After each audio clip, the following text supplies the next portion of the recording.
तो good morning friends, आज हम लोग जा रहे हैं फाइनली सर्विस के लिए, क्योंकि उस दिन सर्विस हो नहीं पाई थी और रात से कल से और सुबह भी मेरे पास जो है टाटा से कॉल्स बैक टू बैक आ रही हैं कि सर आप विज़िट करिए। तो अब हम लोग निकल रहे हैं आज। तो गाड़ी फुल चार्ज करके निकले थे हम लोग, अभी 100% चार्ज थी। 6 किलोमीटर्स ऑलमोस्ट चली है, 300 की रेंज दिखा रहा, 97% बची है और रीजन लेवल अभी 3 पे है। अभी वर्क नहीं कर रहा है क्योंकि 97% है, सिंगल बार पे वर्क कर रहा है रीजन। और हमें लगता है शायद से 96 के बाद से प्रॉपर वर्क करता है, क्योंकि बैटरी थोड़ी सी ड्रेन हो जाती है 96 में। तो रीजन जो है लेवल 3 पे भी 2 बार तक चलता है। तो जो टाटा में बताया गया था हमें कि वो 90 के नीचे और 85 के नीचे, वैसा कुछ नहीं है। 96 के बाद से चलने लगता है और कभी कदार नहीं मेरे में चल रहा है तो वो 85 पे भी नहीं चल रहा है। तो वो तो है टेक इशू, कुछ ना कुछ तो रहता ही है कभी ना कभी। 10 में 3 बार नहीं चलता है। बाकी हमने तो नोट्स बना, कल रात में भी एक वीडियो बनाई जिसमें एक नया इशू आया था। इशू पुराना ही था, हमने एड्रेस किया था कंपनी पे कि मेरी एसी फ्लक्चुएट होती है। एसी फ्लक्चुएट मतलब जैसे अभी मेरा एसी फ़ैन लेवल 1 चल रहा है और 24 का टेम्परेचर है, अच्छी कूलिंग कर रही है, नॉर्मल फ़ैन चल रहा है। लेकिन फ्लक्चुएशन मतलब फ़ैन स्पीड बढ़ जाएगी, अपने आप तेज़ आवाज़ आने लगे, आपको पता चल जाता है ना फ़ैन स्पीड बढ़ चुकी है। तो फ़ैन स्पीड बढ़ चुकी है और टेम्परेचर भी कम ज़्यादा हो जाता है, मतलब आपको फील होने लगेगा कि गर्म फेंक रही है हवा या नॉर्मल।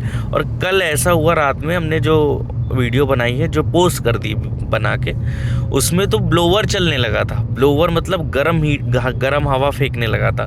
एसी फ्लक्चुएशन टेम्परेचर और एसी फ़ैन का हमने पहले भी मेंशन किया था, लेकिन जो फर्स्ट सर्विस से पहले हमने मेंशन किया था। तो फर्स्ट सर्विस में उन्होंने देखा कि सर एसी में कोई इशू नहीं है, लेकिन अभी है ये इशू। और आज हम फिर से जाएंगे। 3-4 हमने इशू नोट किए हैं कि क्या क्या दिक्कत कर रही गाड़ी। एक तो ये एसी फ्लक्चुएशन का नोट किया है, रीजन का किया है कि भाई 10 में से 3 बार हिट एंड मिस है, चलता नहीं है प्रॉपर।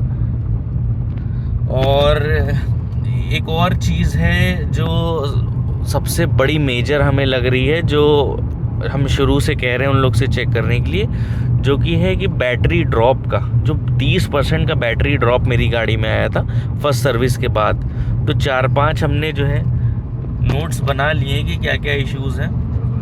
एसी का, बैटरी ड्रॉप का, और पिकअप का एक इशू कि जब बैटरी जो है 9%, 7% या 15% हो गई, आपने रात भर घर में चार्जिंग लगा दी अपने, और जब आप सुबह निकालोगे ना तो गाड़ी पिकअप नहीं लेगी। जैसे मैं चलाता हूँ ड्राइव मोड पे हमेशा, हम इको पे कभी नहीं चलाते, और लेवल 2 रीजन हम रखते हैं, तो रीजन हम लेवल 2 रखते हैं और गाड़ी हम चलाते नॉर्मल अपना, जैसे हम पेट्रोल डीजल चलाते थे वैसे ही चलाते थे। गाड़ी है देती है 300, 290, कभी 280 की रेंज, लेकिन हम चलाते अपना नॉर्मल ही है, क्योंकि मेरा रन इतना है नहीं, मेरा 60-70 किलोमीटर का रन है, तो बची जानी है अच्छा खासा। एक वीक में कोर्ट तक हमें जाना होता है, तो रोज़ अप डाउन है मेरा कोर्ट तक, तो 30 किलोमीटर जाना आना है। तो हम इतना बचा के नहीं चलते हैं, आराम से हम अपना चलते हैं, जैसे बैटरी हम गाड़ी वैसे ही चलाते जैसे डीजल और वो चलाते।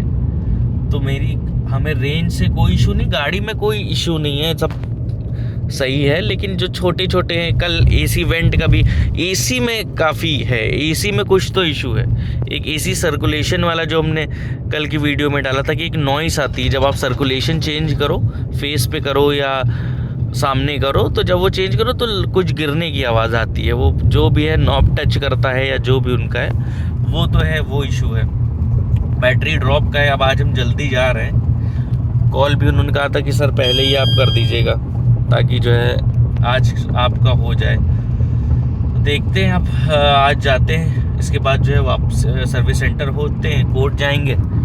कोर्ट के बाद वापसी में जब घर के लिए ड्राइव करेंगे तो देखेंगे क्या क्या इशू सही हुए और क्या क्या वैसे ही बने हुए हैं। फिर एक वीडियो बनाते हैं कि उसमें क्या हुआ, सर्विस कैसी रही।